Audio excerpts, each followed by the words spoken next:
As most expected, President Joe Biden will run for re-election next year.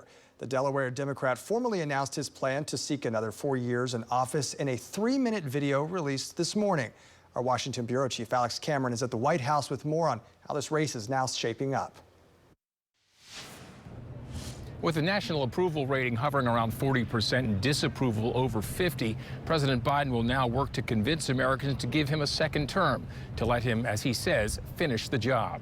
When I ran for president 4 years ago, I said we're in a battle for the soul of America, and we still are. In the announcement video, Biden says the foundations of our democracy, voting rights, human dignity, remain under threat by his most extreme opponents. That's why I'm running for re-election. Challenging Biden for the Democratic nomination is noted anti-vaxxer Robert Kennedy. His challengers from the Republican Party will be far more formidable. Former President Donald Trump, conservative radio host Larry Elder, and 2 ex-governors, Nikki Haley of South Carolina and Arkansas's Asa Hutchinson. Trump is the clear frontrunner. I have no doubt that we will together win the election of 2024 and make America great again.